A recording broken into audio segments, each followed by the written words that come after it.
nino danatry Kristy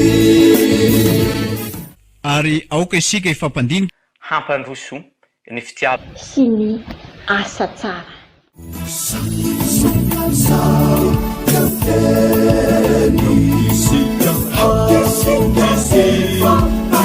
Pandika hapandosundusu mifitana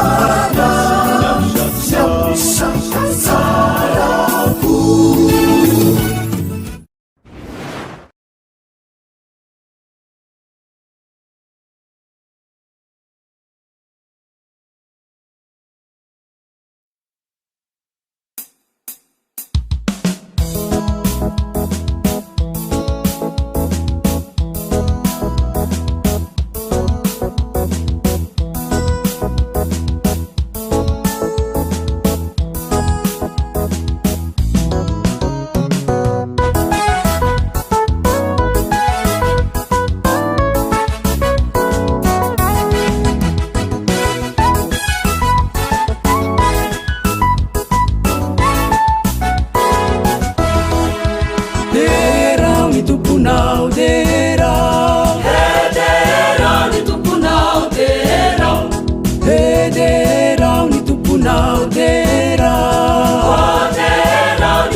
dia niherin'ny ten'Andriamanitra izay manavao antsika ka mitondra fahazavana lehibe eo.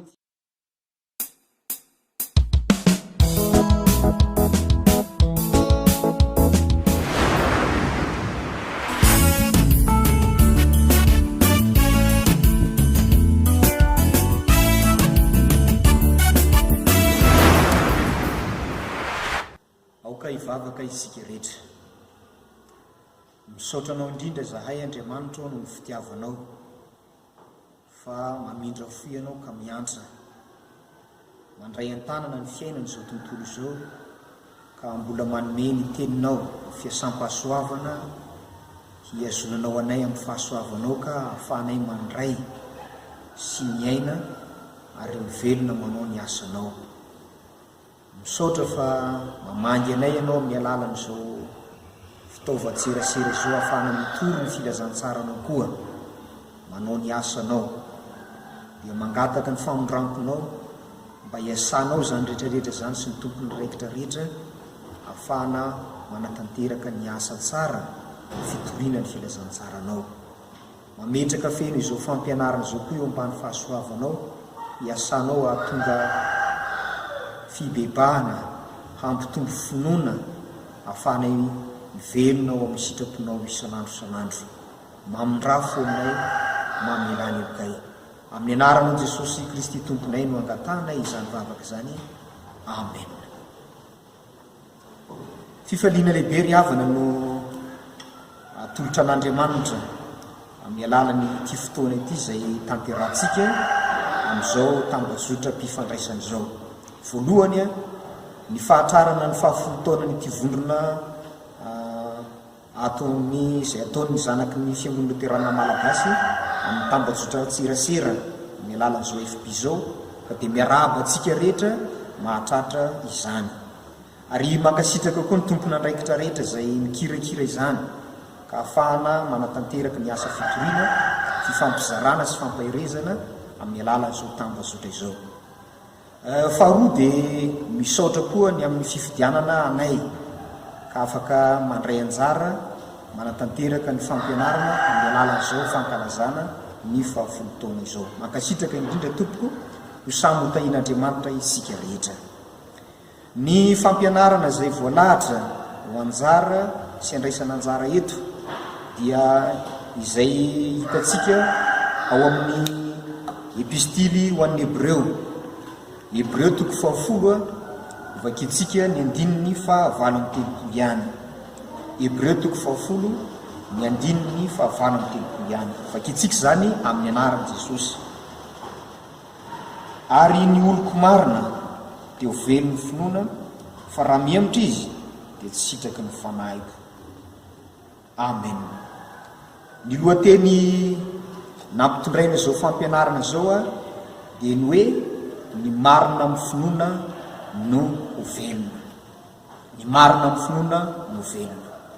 Maro no efa nandahatra izao fampianarana izao ary tsy teny isika afa-tsy ireo kalaza lany finoana na mpianatra sy nandahatra indrindra ny amin'ny andron'ny reformasiona izay tara-pahazavana ary fahazavana lehibe mitondra fanavaozana ho amin'ny fiangonana ny amin'ny tenin'Andriamanitra ka handraisana anjara amin'izany. Maro ireo ray aman-dreny izay efa nampianatra fa izay avako kely amin'ny teny ity dia amin'ny alalan'izao tambazotra mpifandraisana izao amin'ny alalan'ny teknôlôjia avolenta izay iainantsika sy ivelonantsika ankehitriny izay no mampiavaka. Dia avy hatrany dia irositsika ny amin'ny drafitra hitondrantsika izao fampianarana izao. Toy izao ny fandaminana. Ao amin'ny tapany voalohany tsika dia hijery ireo izay tsara ho fantatra na fitina fohy mahakasika amin'ity boky izay ho an'ny epistily Hebreo ity. Ny faharoa dia hijerentsika ireo teny izay voarafitra atao anatin'ity fampianarana ity ny hoe ny marina amin'ny finoana no ho velona. Ary ny tapany fahatelo farany izay hamarana anazy dia hijerentsika hoe inona moa no afatra tandrify, inona no afatra tandrify ho antsika amin'izao vanim-potoana ankehitriny izay iainantsika izao. Izay no ela ry havako fa andeha avy hatrany dia iroso amin'ny tapany voalohany isika mahakasika an'izao fampianarana izao. Rehefa mampianatra ny mpampianatra teolôjia mikasika ny amin'ny fampianarana ny boky atao anatin'ny baiboly dia reto zavatra reto ny tsara fantatra. Reto zavatra reto ny tsara fantatra mahakasika ny boky. Voalohany iza ny mpanoratra n'ilay boky.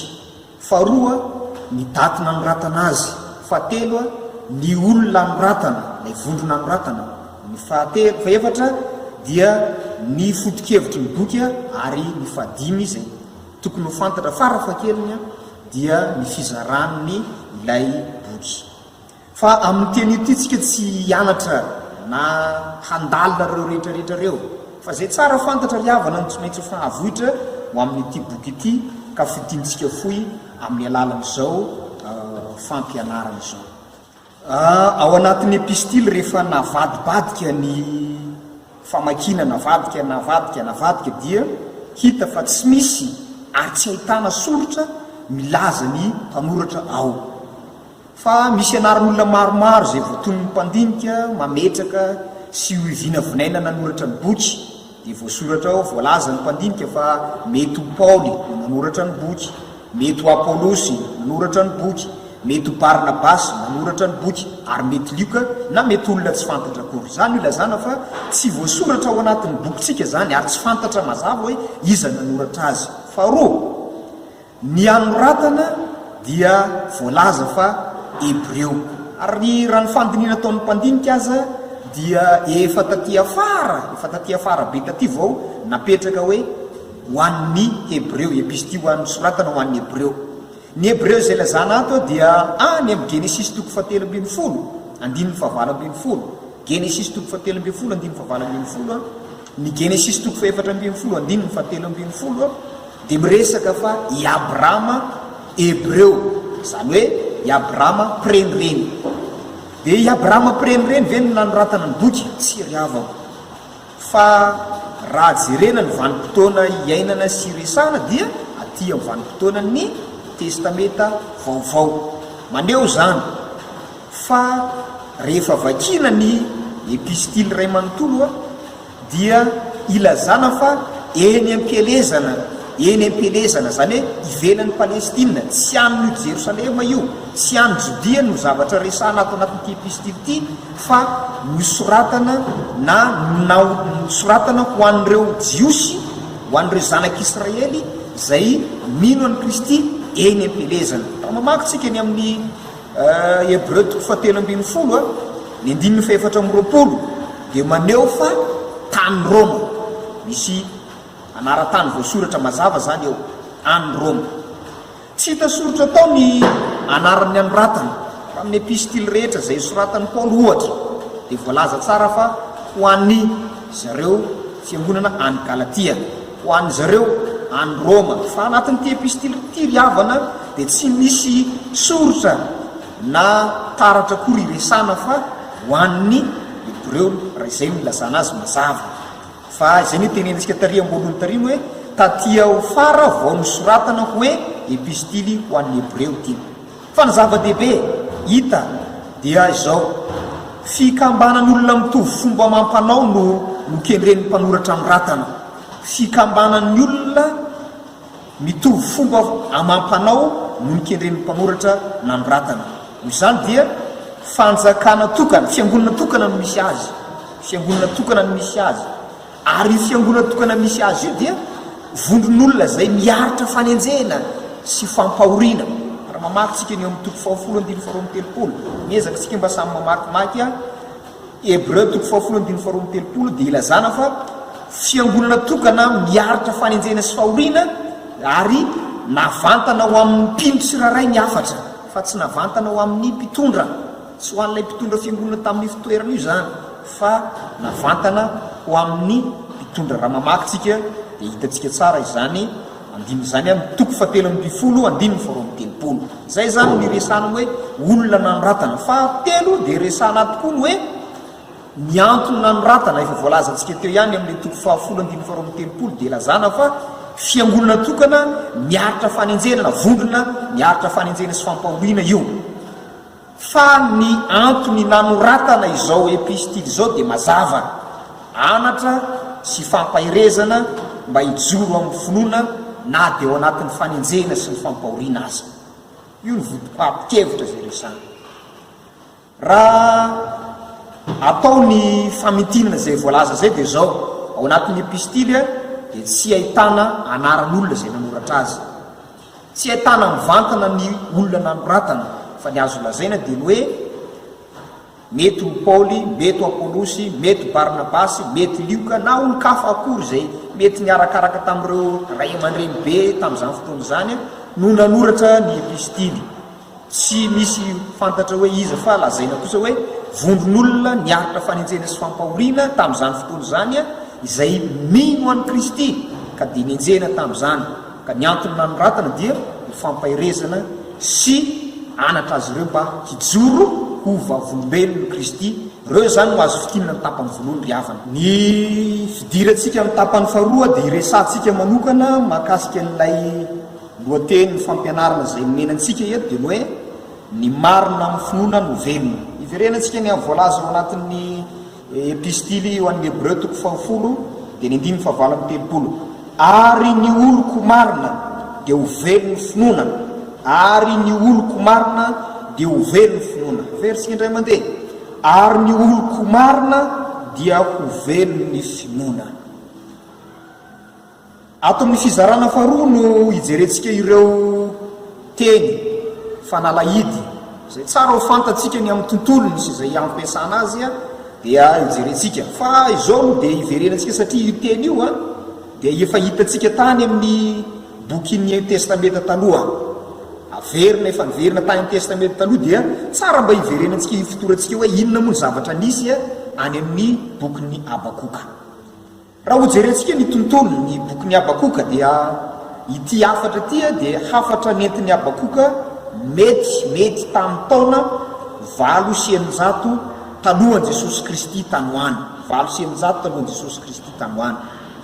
Vanim-potoana sarotra teo amin'ireo zanak'Israely na ny Joda maromaro kokoa fa fahoriana no niainany vahoaka ka nilaza Andriamanitra fa ho avy tsara izao tontolo izao iny tamin'izany fotoana zany. Raha mamaky ny 2:2 sy 7 tsika dia mahita tsara izany hafatra izany, ny Habakoka 2:2, ny 2 sy 7. Ka ao amin'io Andriamanitra dia hidina tsehatra Andriamanitra ka handevina izay rehetra manohitra azy, na ilazana koa hoe handevina ny fahavalon'ny zanak'Israely izy, handevina ny fahavalon'ny Joda izy.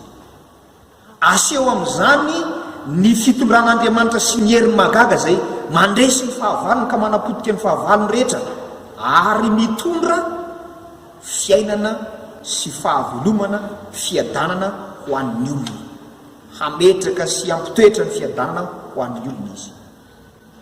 Ka ny marina eto dia izany hoe ilay marina lazaina ato dia ilazana ny Joda zay efa nanaovan'Andriamanitra fanekena, fa ny Kaldiana zay fahavalon'ny Joda kosa nampahory azy na nao zay fahirano azy dia tondrona amin'ny alala zao teny faminaniana zao fa ho aringana izy. Fa izay rehetra manana an'Andriamanitra kosa dia ho velona, izay no ilazana. Ary ny fahavelomana zay resahana ato anatin'ity bokin'ny Habakoka ity dia fitohizan'ny mpiainana eto amin'izao tontolo izao ka hanana ny fiadanana. Inona moa ny fiadanana amin'izany? Ny fiadanana amin'izany dia fahasalamana, fandriampahalemana ary handraisan'ny fitahiana amin'izay rehetrarehetra hiainany andavanandro. Ka tsy ho tratry ny fahatezerin'Andriamanitra na ny fitsaran'Andriamanitra fa tena hitoetra mandrakariva eo amin'izany fiadanana izany. Ny tontolon'ny testamenta vaovao izay ahitantsika izao anjara fampianarantsika izao no jerena fa ny marina, ny oloko marina velon'ny finoana, ka ny marina amin'ny finoana no velona. Ao amin'ny Habakoka zany dia teny faminaniana io ka na dia hitaredretra azy Andriamanitra dia tsy maintsy tanteraka ny fitsarana, tsy maintsy hidina izy tsara. Fa eto kosa dia samy miresaka fitsarana ka ho tonga ilay ho avy, zay ny tenenana azy ato. 5:30 fa rehefa afaka kelikely dia ho tonga ilay ho avy fa tsy hitaredretra. Rehefa afaka kelikely dia tonga ilay ho avy fa tsy hitaredretra. Manondro an' Jesosy Kristy izay ho avy io. Raha mamaky ny Lioka 2:20 tsika dia mazava ny ilazana azy, ho avy Jesosy ka hitsara ary moa hita finoana ety ambony tany ve izy. Afatry ny anjely koa liavana tamin'ireo apôstôly izay nahita ny fiakaran'i Jesosy tany an-danitra ao amin'ny asan'ny apôstôly toko voalohany asan'ny apôstôly toko voalohany dia jerentsika koa io inona moa ny ilazana asan'ny apôstôly toko voalohany dia nindimy fa raiky ambiny folo izay nanao hoe ry lehilahy galatiana nahoana no janona ety mijery ny lanitra ianareo iny jesosy izay nampiakarina ny ala taminareo ho any an-danitra iny dia mbola ho avy tahaka ny nahitanareo azy miakatra ho any an-danitra mbola ho avy jesosy ho avy jesosy ho avy tsara mivelona sy ny maty izy ary zany no aventesitsika averiberitsika matetika ao amin'ny fanekempony isaky mampiasa izany sika anehoana ilay finoana fa ho avy jesosy ka ny fiaviany jesosy kristy hitsara izao tontolo izao dia voalohany handevona izay rehetrarehetra sy mifanaraka amin'ny sitrapony handevona izay rehetra nampahory nandrava ny fanjakany nanohitra ny fanjakany ary tsy vitan'izany ihany fa hanavitra ny olony zay nitenenana teo ny oloko zany hoe ny olony jesosy no resana sy ampahafantarina ao anatin'izany dia ilazana ireo mino mpanaradian'i kristy ireo manana fifandraisana amin'i kristy ireo zay manana fifamatorana miompi-piainana amin'i kristy ary zay lazain'ny paoly ilazany azy dia ireo no hamarininy sy no hamasininy ho azy ka ny marina iresana ato ny oloko zay lazana eto zany dia iresana ireo manana fifandraisana amin'i jesosy noho izany ry havana ny marina eto dia tsy toetra anaty ka iseholy zany ao anaty ivelany hitsarana na andrefesana ny olona anankiray ho tsara zay araka zay fijeritsika amin'ny fahalalantsika amin'ny fahalalam-pomba sy ny fomba fihetsika maro samihafa ka lazaina fa tsy diso eo anatreny mpiaramonina fa ny marina zay ambara eto dia le marina avy amin'Andriamanitra zay nomeny antsika ny marina dia lay zava-dehibe nataon'i Kristy teo amin'ny azo fijaliana ho famonjena sy fanavotana antsika efa niala ilay toetra anaty maolona izay mifototra amin'ny fahotana mifototra amin'ny mofo fa efa ao ilay fanan'Andriamanitra ka izay manana zany fanan'Andriamanitra zany no ilazana ilay marina eto raha lazaina mahitsy dia izay ao amin'i Kristy izay mitenenina azy hoe ny oloko marina lay ao amin'i Kristy manana an'i Kristy mitafy an'i Kristy dia reto misy andinitsoratra masina vitsivitsy zay tany saina amin'izany ao amin'ny Jaona toko voalohany andiny faefatra ambin'ny folo dia milaza fa izay rehetra nandray azy nandray an' Jesosy dia nomeny hery ho tonga zanak'Andriamanitra ka ny marina eto ny olona marina dia lazana fa ireo zanak'Andriamanitra ao amin'ny Jaona toko faharoapolo andiny faharoapolo koa dia milaza fa dia nanisy fofinaina i Jesosy ka hoy izy taminy raiso ny fanahy masina mandray zany fanahy masina zany mandray zany fanahy ny fanavaozana zany mandray zany fanahy ny fanamarinana zany avy amin'ny nataon'i Kristy ao amin'i Kristy koa ianareo lavitra fahiny dia efa nampanekeny ny rano Kristy ao amin'ny Efesiana toko faharoa andiny fahatelo ambin'ny folo sy ny sisa maro zay lazain'ny Paoly azy hazavain'ny Paoly mazava tsara zany asa lehibe sarobidy zay nataon'i Kristy teo amin'ny azo fijaliana zany ho famonjena ny mpanota ka izy rehetra manatona azy arak'izay mitenenana hoe mankanesa ty amiko ianareo miasa fatra sy mavesatrentana fa izany hanome anareo fitsarana dia ireo olona ao amin'izany fitsarana zany indrindra mitenenana fa manana zany fahavelona zany zay manana an' Jesosy Kristy manana fiainana mazava ny foto-kevitry ny baiboly rehetra ry havana ao amin'ny Jaona toko fahatelo andiny fahina ambin'ny folo fa toy izao no tiavan'Andriamanitra izao tontolo izao nomeny ny zananay tokana mba tsy ho very zay rehetra mino azy fa hanana fiainana mandrakizay fiainana mandrakizay zay manana Jesosy manana fiainana mandrakizay ity hazo fijaliana ity no fanalahidin'ny fahavelomana ry havana ny hazo fijaliana no fanalahidin'ny fahavelomana fa raha tsy manana ny hazo fijaliana dia tsy manana an' Jesosy Kristy izy mazava no lazan'ny Paoly azy fa zay any Kristy Jesosy dia efa nanombo ny nofiny sy ny filany rehetra teo amin'ny hazo fijaliana ka ny hazo fijaliana Kristy dia natao ahy ka zay rehetra nataony teo amin'ny hazo fijaliana dia nataony ho ahy nataony ho antsika nataony ho an'ny tsararay fiombonam-piainana amin'i Kristy zany ka miara-maty amin'i Kristy ary miara-belona miara-mitsangana matiny amin'ny ota ka velona ho an'Andriamanitra. Io no ilazana sy ananana azy. Io fiombonam-piainana amin'i Kristy mihitsy no tena zava-dehibe ka ilazan'i Kristy hoe tsy azo lazainao mpianatro raha tsy milanja ny azo fijaleko. Ary zany no zavatra misy siaseo amin'izao epistily Hébreu zao. Miaritra fahoriana, miaritra fanenjena ny mino amin'ny hijoroany fa mpanara-diny Kristy izy. Na ny fivelomana ny fiainany andavanandro aza dia sahirana ny fivelomana satria efa misy tambajotra ny faharatsiana, misy tambajotra n'ireo mpanao ratsy, misy tambajotra ny mpanota. Ka rehefa tsy tafiditra ao anatin'izany tambajotra izany dia tsy manana fiainana fa faneriterena sy loza mihotrana. Koa ny marina eto ry havana dia ilazanareo no amarinina no ny rany Jesosy Kristy izay nalatsany teo amin'ny azo fijaliana. Ka ny mpanota mainty sy bokan'ny fahotana, bokan'ny ota no diovin'Andriamanitra sy sasan'Andriamanitra. Tsy miosina amin'ny ota intsony fa efa noavaozin'Andriamanitra tamin'ilay rano sy sarobidy ka tonga olom-baovao izy, mitafy lamba fotsy izy.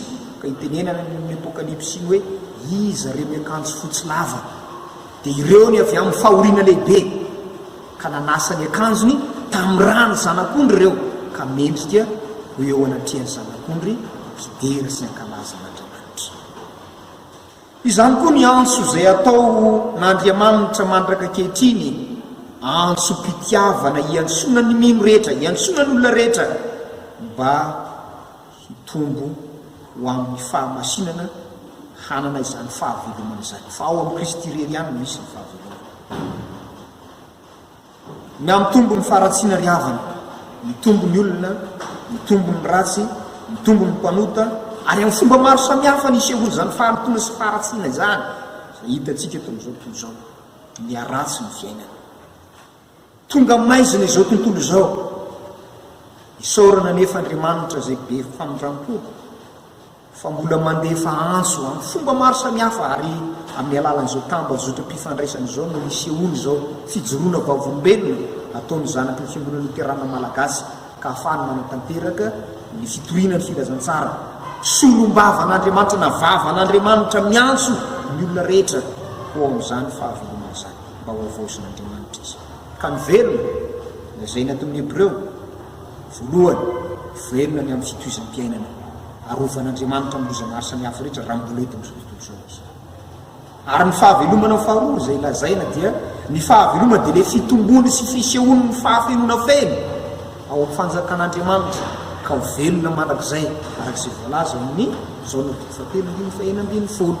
Fa toy izao no tiavan'Andriamanitra izao tontolo izao. Tian'Andriamanitra aho, tian'Andriamanitra ianao handova ny fiainana mandrakizay, manana zany fiainana mandrakizay. Ao tsy misy fanenjena intsony, ao tsy misy fahoriana intsony, ao tsy misy ranomaso intsony, ao tsy misy ota intsony, ao amin'ny fahafenona izay men'Andriamanitra antsika. Dia ny rahan'i Kristy ry havako no nahatanteraka izany. Ny rahan'i Kristy no antoka mamelona izany aina izany. Kristy no fiainana izay ny tenena azy hoe izaho no lalina sy fahamarinana ary fiainana. Mandemako amin'ny Kristy isika. Velona. Ny velona dia fietsehana. Ny zavatra velona no mihetsika fa ny maty tsy afa-mihetsika. Ahoana ny fototra inona no amatarana fa velona zavatra anankiray, rehetra zavatra roa reto. Voalohany miasa, mihinana sy miasa. Ny velona dia mihinana sy miasa. Dia raha bangana anankiray amin'ireo dia tsy velona zavatra anankiray. Mihinana ny tenin'Andriamanitra isika izay velona ao amin'i Kristy. Mihinana ny tenin'Andriamanitra, miaino sy mamaky ny tenin'Andriamanitra. Vanim-potoana ny fankalazana ny andron'ny réformation izao dia miherin'ny tenin'Andriamanitra izay manavao antsika ka mitondra fahazavana lehibe eo amin'ny fiangonana. Io no zava-dehibe. Fa raha vao tsy manana ny tenin'Andriamanitra antsika tsy mahefa naina. Ahoana ozy Jesosy? Raha mitoetra ao anatinareo ny teniko dia angatao izay rehetra ilainareo. Ho azonareo zany. Miaha lehibe misy asarobidy ny tenin'Andriamanitra ka dia miasa amin'ny alalan'ny teny sy sakramety Andriamanitra. io le fiasam-pahasoavana omeny fiangonana fiasam-pahasoavana omeny fiangonana dia ny teny ny alalan'ny toroteny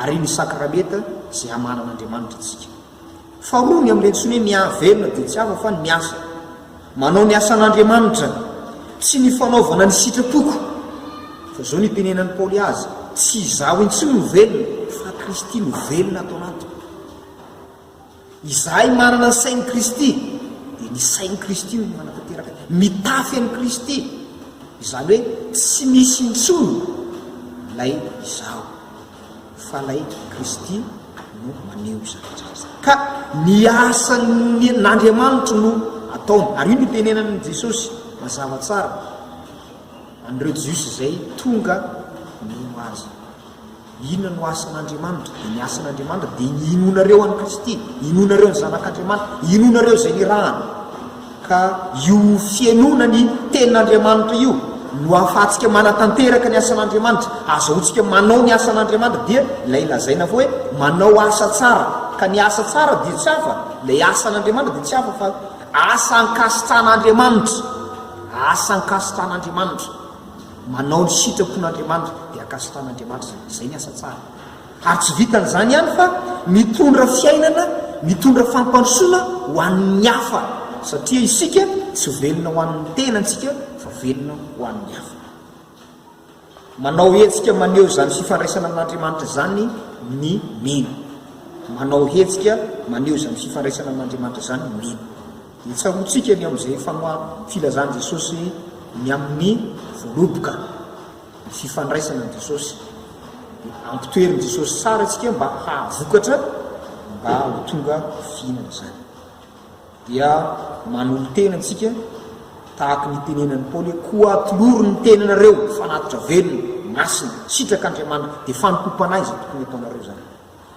ary ilazany Paoly mazava tsara ho an'izay rehetra mino ao amin'ny Romanina toko faha 12 ny 1 vakitsika io fa 12 andininy faharoa Romanina toko faha 12 andininy faharoa zao ny ilazany Paoly azy ary aza manaraka ny fanaony zao tontolo zao fa miova amin'ny fanavaozana ny saina hamantaranareo ny sitrapon'Andriamanitra dia izay tsara sady ankasitrana no maro io no tian'Andriamanitra ampahafantaritsika rena zany zany fahavelomana zany dia mametra mpanontaniana isika riavako mametra mpanontaniana isika ny amin'izao vanim-potoana iainantsika zao moa mbola misy olo marina ve mana zany fahavelomana amin'Andriamanitra zany ve eto amin'ity tontolo misy antsika ity zany no tadiavin'Andriamanitra fa mba ilana sy antsoina ny olona rehetra haneho zany fahavelomana zany maro no milaza fa velona ao amin'i Kristy kanefa fantatsika ny zava-misy manery atsika dia ireo rehetrarehetra reo dia hita amin'ny asany ny mino dia hita amin'ny asany amin'ny andavanandrom-piainany hanehoany zany finoana zany dia io ny tenenana ao amin'ny Lioka toko faha 20 moa hita finoana aty ambony tany fa ny zanak'olona raha ho avy ny andro ny tapany fahatelo farany riavana amin'ity fampianarantsika ity dia ndeha hisintona hafatra isika inona no tandrify amin'izao vanim-potoana iainantsika zao ny vanim-potena sarotra no atrehantsika sy iainantsika ankehitriny ka ahatserovantsika ireo teritery fanerena fampahoriana fampijaliana amin'ny fomba maro samihafa na dia atao hoe malalaka azy ny fivavahana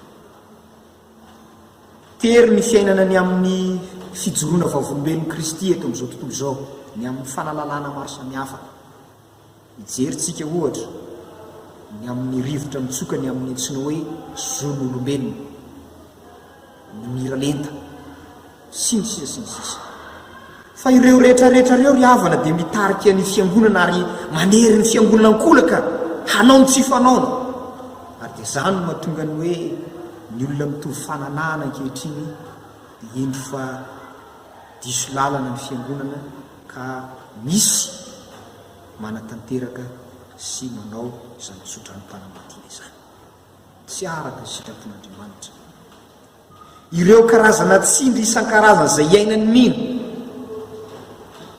dia manery ianao ankolaka ny zava-misy everina fo fahalalana kanefa dia misintona anao mangingina misintona ny fiangonana tsikelikely hanaiky ny an-dalana ireny zava-betaveta isan-karazana ireny. Manaovana antsoantso fanairana ny sy fampatsivana ny fiangonana mba hijoro na eo azy ireo karazana tsindry maro samihafa rehetra. Ianareo mijoro mitandrema mba tsy ho lavo, isika mijoro mitandrema mba tsy ho lavo. Tsy ho kivy fa haharitra hiaritra fa efa akaiky ny tompo. Fa akaiky Jesosy mampahery atsika tsara izao tontolo izao ny tompo ho avy ka nome rariny ny olom-boafidina, hanome fahavelomana maharitra mandrakizay. Faharoa, ny hevitenao marina koa ny fiangonana indraindray ka lasa manome fahasahiana hamingavinga ny hafa.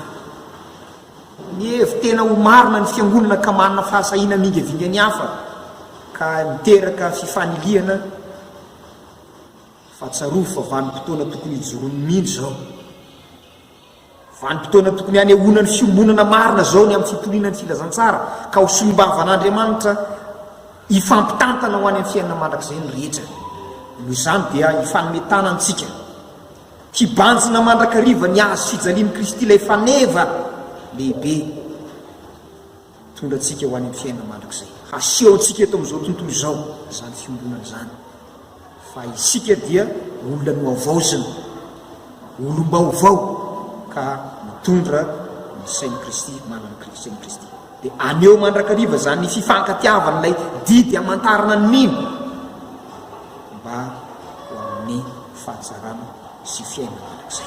Fahatelo ry havana amin'ny afatra mipetraka antsika dia izao: fiorenana tsany amin'ny tenin'Andriamanitra, miorena ka aza miova, fa mandranto fahalalana maro samihafa eny am-perezana eny tsika, mandranto fahalalana maro samihafa any amin'ny tambajotra isan-karazana eto amin'ity tontolo ity tsika, fa tsarovy fa ireo rehetrarehetra reo dia tsy maintsy ny tenin'Andriamanitra ny fitsipika manan-kely ny zavatra ataontsika.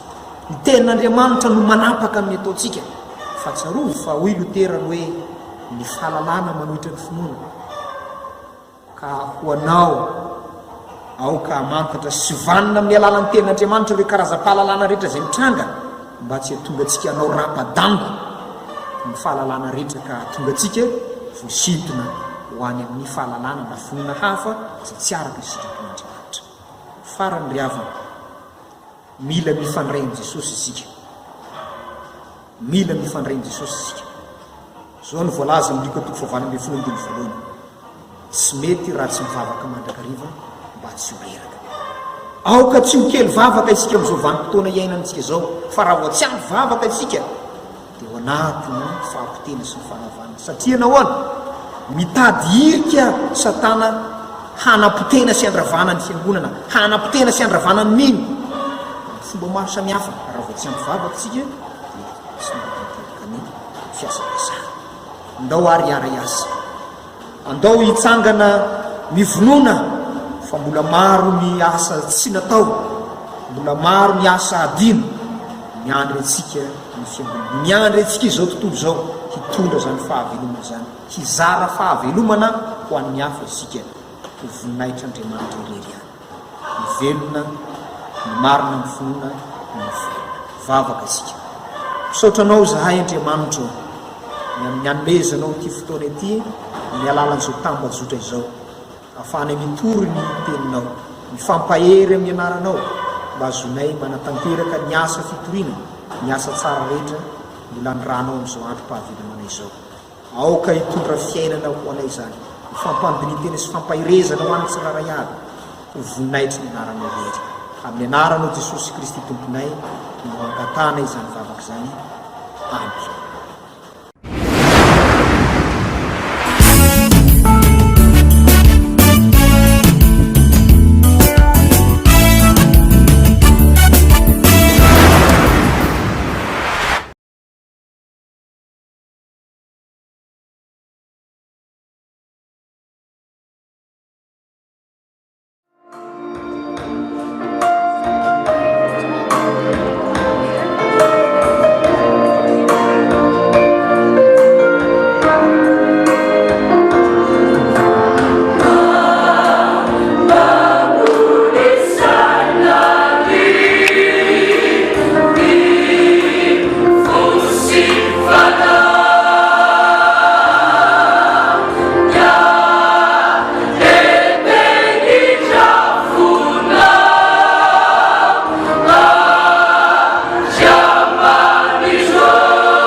vitsany iza asany araina fa mandeana teny iza samiza yateny sikasifa pandinika apandosondoso vivitana siamisafazarako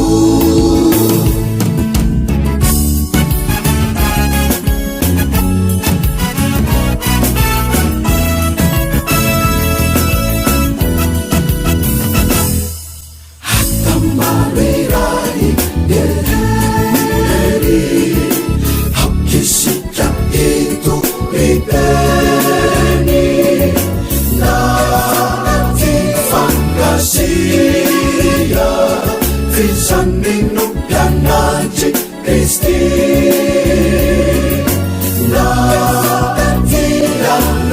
natifangasiya visanino pianaci Kristi sa yateni hakisifa pandinika apandosondoso vivitana siamisafazarako sa yateni hakisifa pandinika apandosondoso vivitana siamisafazarako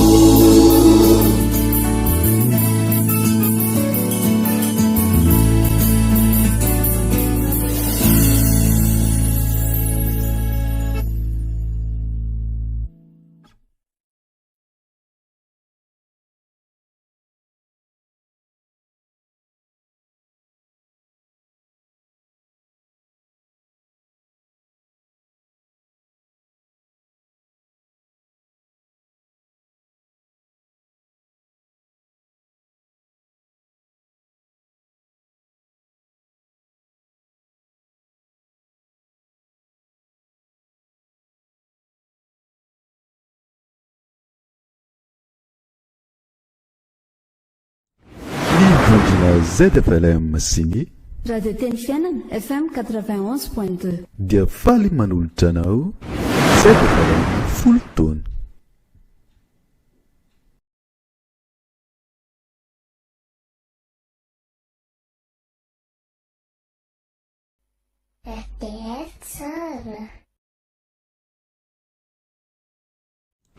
Nivondrina ZFLM Sini radio teny fiainana FM 91.2 dia faly manolotra anao ZFLM folo taona.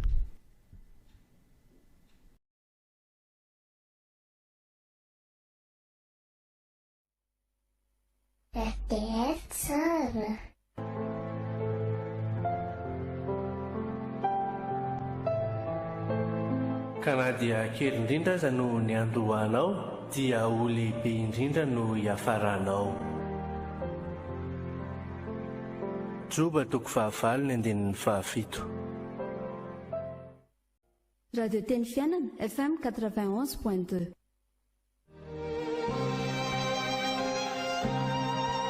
hita ianao anie Jehova ka hiaro anao, ampamirapiratra ny tavany aminao anie Jehova ka hamindra fo aminao, anandratra ny tavany aminao anie Jehova ka hanome anao fiadanana. Amen.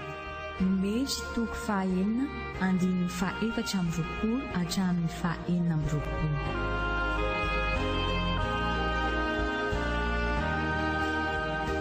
L'Éternel te bénisse et te garde. L'Éternel fasse lever la lumière de sa face sur toi et use de grâce envers toi. L'Éternel lève sa face sur toi et te donne la paix.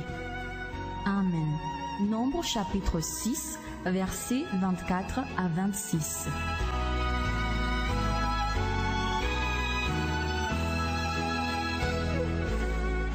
May the Lord bless you and take care of you.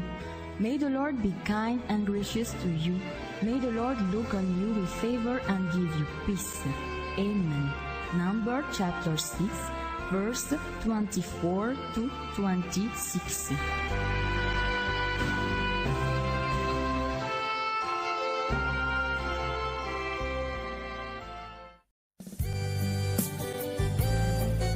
Misaotra anao re mihaino radio teny fiainana anako. Eny re bebea. Raisitsika mimarindrefy raika amby 10 teboka 2 megahertz zany a. Misaotra re.